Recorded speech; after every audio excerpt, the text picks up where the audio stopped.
that title, man. And yeah, she's in the 20 gallon. By the way, I do not have my snake in.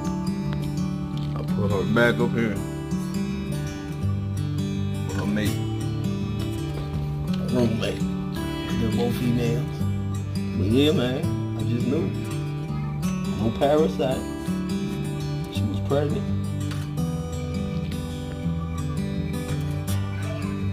I see it, man.